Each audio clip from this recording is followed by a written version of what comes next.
11 जून को हमारे किन्नौर लोकसभा के एमपी है ना भास्कर बगरी जी, यहाँ के एमपी गौत है बच्चा, तो दोनों के यहाँ लेके आएंगे। दोनों को ये मजदूरों के साथ मीटिंग करेंगे कि जो भी सवाल है, जो भी उनके कामकाज है, उनके बारे में दोनों को पूरी सहयोग देंगे, सहायता करेंगे, मदद करेंगे।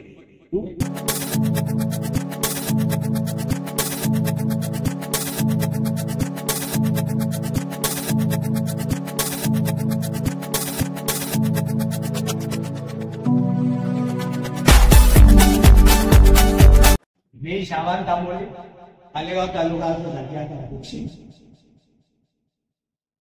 आपले नूतन जिल्हा अध्यक्ष दत्तात्रय पाटील, शबू नागरे साहेब, राम हिरे, तुम्ही वेळात वेळ काढून मालेगाव दौरा, स्थानिक स्वराज्य संस्थेच्या आढावा बैठकीसाठी तुम्ही वेळात वेळ काढून आम्हाला एक वेळ दिला आणि आम्ही तुमच्या म्हणण्यानुसार आम्ही इथं जमलो।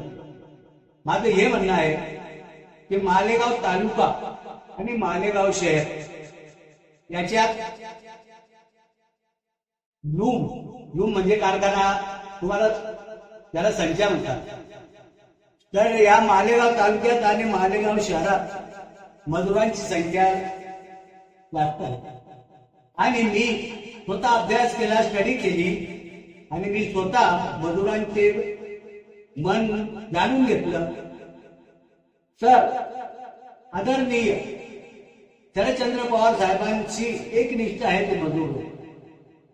त्यांनी मला असं सांगितलं की तुम्ही कधी मजुरांचं काम, मजुरांची सुविधा, मजुरांची जी मजुरी आहे ती वाढवून कधी द्याल आणि मजुरांची एक युनियन कामगार सेना कधी भरून द्याल, रजिस्ट्रेशन करून द्याल, तर आम्ही स्थानिक स्वराज्य संस्थेच्या निवडणुकीत शहराचा भाग म्हटला म्हणजे महानगरपालिका येईल। तो महानगरपालिकेत जीवाचं रान करून राष्ट्रवादीचे कमीत कमी 20-25 नगरसेवक निवडून आणले। ते एक निष्ठा आहे। राष्ट्रवादी काँग्रेस आदरणीय शरदचंद्र पवार साहेबांच्या पाठीशी एक निष्ठा आहे। मी भी एक निष्ठ कार्यकर्ता आहे, एक छोटा कार्यकर्ता आहे, परंतु मी शरदचंद्र पवार साहेबांना फार मानतो। कारण त्यांचं काम कसं आहे, सगळ्यांना घेऊन चालणार, शेतकरी म्हणा, कामगार म्हणा, कष्टकरी म्हणा, यांच्यासाठी ते जीवाचे रान करून त्यांचा जो प्रश्न असतो ते बरोबर योगदान देतो।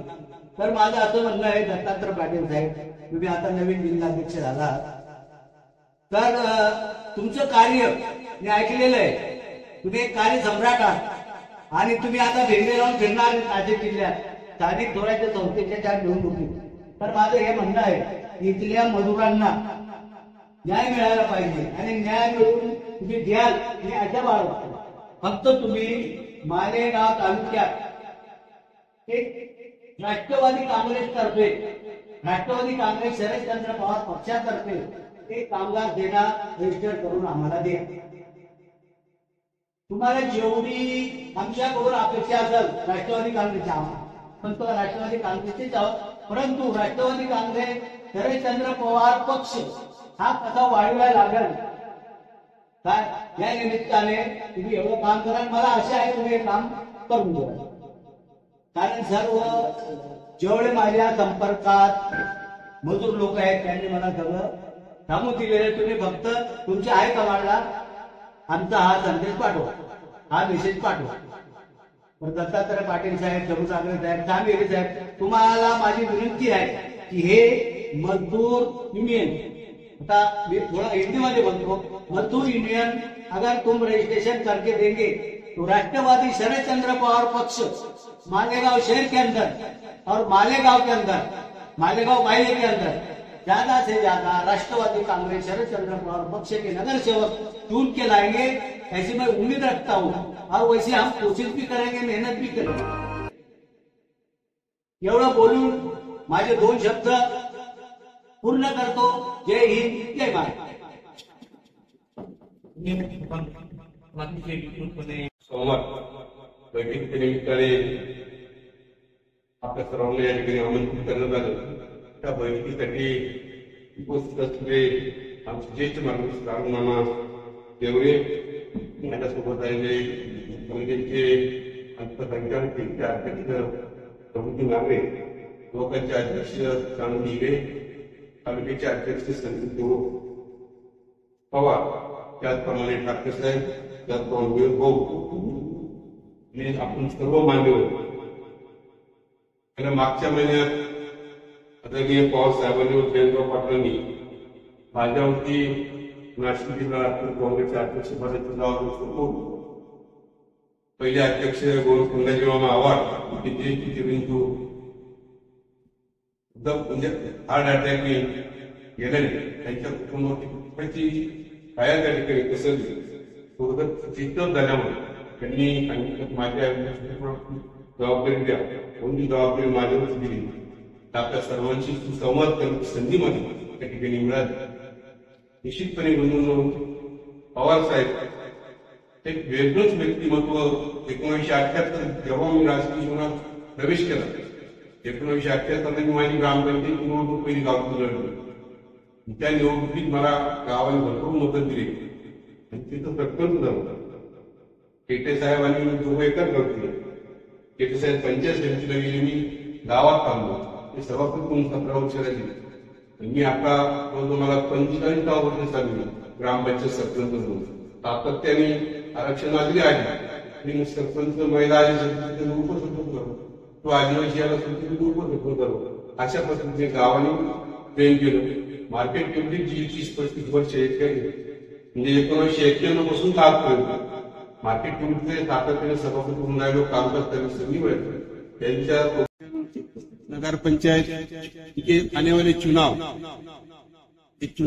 को सामने जाने के लिए जो संगठना रचना करनी थी, इसके लिए ये मीटिंग थी. इसके लिए सब कार्यकर्ता, सब नेताओं को इकट्ठा करके सबके विचारधारा समझ वो भी सवाल है, हल है, तो निपटने के लिए ये मीटिंग यहाँ पे आयोजित की थी. मीटिंग के लिए सब सेल के अध्यक्ष, सेवादल के अध्यक्ष, ओबीसी के अध्यक्ष, युवक के अध्यक्ष, सब मिलकर मजदूर यूनियन के अध्यक्ष सबको लेके आगे वाले आने वाले चुनाव को सामने जाने के लिए हम लोग ये सब मीटिंग और ये सब चर्चा यहाँ पे कर रहे हैं. सर, आप कौन सी पार्टी चालू रखते हो? यही शरद चंद्र जी पवार पक्ष, उनकी तरफ से हम लोग ये मीटिंग यहाँ पे कर रहे हैं. शरद पवार साहब की विचारधारा के अनुसार यहाँ पे हम लोग काम करते हैं. और साहब के विचार शेतकरी हो या शेतकरी हो या व्यापारी हो, मजदूर हो, युवा हो, इनके लिए जो पवार साहब ने आज तक किया है, उनकी सब विचारधारा हर गांव में जाके वहाँ पे लोगों को समझाते. महिलाओं के लिए काम किया है पवार साहब ने. आज महिलाओं के लिए काम किया, इसलिए महिला 50% महिला नगर अध्यक्ष बन रही, नगर सेवक बन रही, सरपंच बन रही, हम MLA बन रही है, मिनिस्टर बन रही है. तो सारी पवार साहब की दुआ है.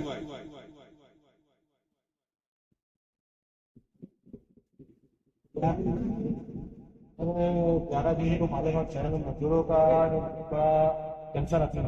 इनके मालेगांव शहर में 2 लाख की धमकी, मगर उनके लिए कोई मतलब सुविधा नहीं. हम चाहते हैं कि आप सपोर्ट मिले, उनकी कदर क्या करना चाहिए. 11 जून को हमारे किन्नौर लोकसभा के MP है भास्कर बगरी जी, यहाँ के MP शोभा बच्चा, तो दोनों के यहाँ लेके आएंगे. दोनों को ये मजदूरों के साथ मीटिंग करेंगे कि जो भी सवाल है, जो भी उनके कामकाज है, उनके बारे में दोनों को पूरी सहयोग देंगे, सहायता करेंगे, मदद करेंगे.